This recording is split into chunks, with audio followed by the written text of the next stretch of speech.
बिस्मिल्लाहिर्रहमानिर्रहीम। अस्सलाम वालेकुम। कैसे हैं आप सब? इंशाल्लाह सभी ठीक होंगे और अल्लाह की रहमतों के साए में होंगे। अल्लाह ताला ने आयतुल कुर्सी में फरमाया है, मैं वाहिद माबूद हूँ, जिसके सिवा कोई दूसरा इबादत के लायक नहीं। मुझे ना नींद आती है, ना ऊँघ। ज़मीन व आसमान में जो कुछ भी है, वो मेरा ही है। कौन है जो मुझसे बिला इजाज़त किसी की सिफ़ारिश करे? मैं अगले पिछले तमाम हालात को जानता हूँ। कोई शख्स इल्म का इतना ही अहाता कर सकता है जितना मैं चाहूँ। मेरा इक़्तिदार तमाम आसमानों और ज़मीन पर कायम है और ना मैं उनकी निगरानी करते हुए थकता हूँ, क्योंकि मैं ही सबसे बुलंद और सबसे अजीम हूँ।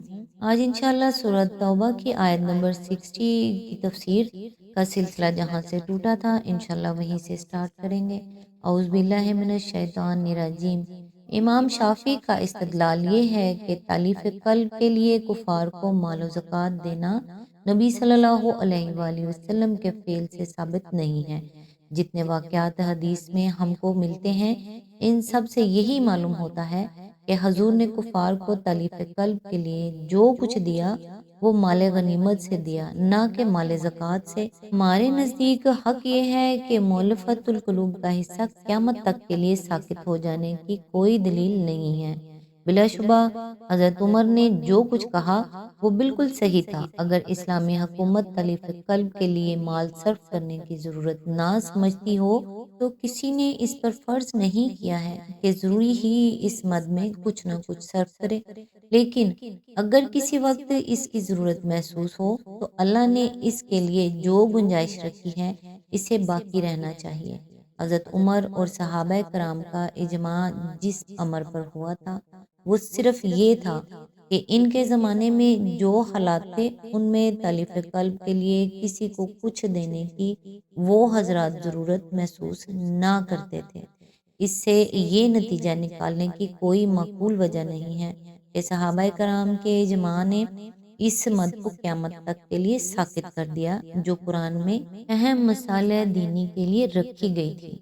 रही इमाम शाफ़ी की राय, तो वो इस हद तक तो सही मालूम होती है कि जब हुकूमत के पास दूसरी मदात आमदनी से काफ़ी माल मौजूद हो, तो इसे तालीफ़ क़ल्ब की मद पर ज़कात का माल सर्फ़ ना करना चाहिए। लेकिन जब ज़कात के माल से इस काम में मदद लेने की ज़रूरत पेश आ जाए, तो फिर ये तफ़रीक़ करने की कोई वजह नहीं कि फ़ासिकों पर इसे सर्फ़ किया जाए और काफ़िरों पर ना किया जाए। इसलिए कि कुरान में मुअल्लफ़तुल क़ुलूब का जो हिस्सा रखा गया है, वो उनके दावा ईमान की बिना पर नहीं है, बल्कि इस बिना पर है कि इस्लाम को अपने मसाले के लिए इनकी तालीफ़ क़ल्ब मतलूब है, और वो इस किस्म के लोग हैं कि उनकी तालीफ़ क़ल्ब सिर्फ़ माल ही के ज़रिए से हो सकती है। ये हाजत और ये सिफ़त जहाँ भी मुतहक़्क़िक़ हो, वहाँ इमाम मुस्लिमीन बेशर्त ज़रूरत ज़कात का माल सर्फ़ करने का अज़्रुए कुरान मजाज़ है। नबी सल्लल्लाहु अलैहि वसल्लम ने अगर इस मद से कुफ़ार को कुछ नहीं दिया, तो उसकी वजह ये थी कि आपके पास दूसरी मदात का माल मौजूद था। वरना अगर आपके नज़दीक कुफ़ार पर इस मद का माल सर्फ़ करना जायज़ ना होता, तो आप उसकी तशरीह फरमाते। गर्दनें छुड़ाने से मुराद ये है कि गुलामों की आज़ादी में ज़कात का माल सर्फ़ किया जाए। इसकी दो सूरतें हैं। एक ये कि जिस गुलाम ने अपने मालिक से ये मुआहदा किया हो कि अगर मैं इतनी रकम तुम्हें अदा कर दूँ, तो तुम मुझे आज़ाद कर दो। इसे आज़ादी की कीमत अदा करने में मदद दी जाए। दूसरे ये कि खुद ज़कात की मद से गुलाम खरीद कर आज़ाद किए जाएँ। इनमें से पहली सूरत पर तो सब फ़ुक़हा मुत्तफ़िक़ हैं, लेकिन दूसरी सूरत को हज़रत अली अलैहिस्सलाम, सईद बिन जुबैर, लेस, सौरी, Ibrahim नख़ई, shabby, Mohammad bin Sirin, Hanafiya और शाफ़िया नाजायज़ कहते हैं, और इब्न अब्बास, हसन बसरी, मालिक, अहमद और अबू सौर जायज़ करार देते हैं। यानी ऐसे कर्ज़दार जो अगर अपने माल से अपना पूरा कर्ज़ चुका दें, तो उनके पास कद्र निसाब से कम माल बच सकता हो, वो ख्वाह कमाने वाले हों या बेरोज़गार, और ख्वाह उर्फ़ आम में फ़कीर समझे जाते हों या गनी। दोनों सूरतों में उनकी अयानत ज़कात की मद से की जा सकती है। مگر متعدد فقہا کی رائے یہ ہے کہ جس شخص نے بدعمالیوں اور فضول خرچیوں میں اپنا مال اڑا کر اپنے آپ کو قرض داری میں مبتلا کیا ہو، اس کی مدد نہ کی جائے جب تک وہ توبہ نہ کر لے۔ راہ خدا کا لفظ عام ہے تمام وہ نیکی کے کام جن میں اللہ کی رضا ہو، اس لفظ کے مفہوم میں داخل ہیں۔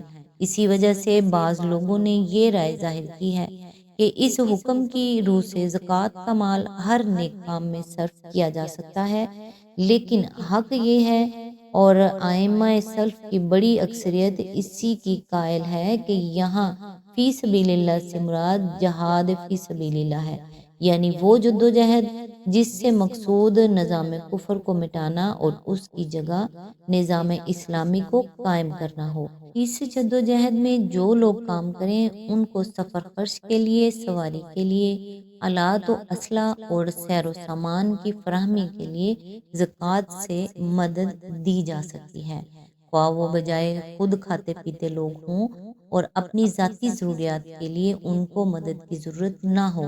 اسی طرح جو لوگ رضاکارانہ اپنی تمام خدمات اور اپنا تمام وقت عارضی طور پر یا مستقل طور پر اس کام کے لیے دے دیں، ان کی ضروریات پوری کرنے کے لیے بھی زکوٰۃ سے وقتی یا استمراری اعانتیں دی جا سکتی ہیں۔ یہاں یہ بات اور سمجھ لینی چاہیے کہ ائمہ سلف کے کلام میں بالعموم اس موقع پر غزوہ کا لفظ استعمال ہوا ہے جو قتال کا ہم معنی ہے۔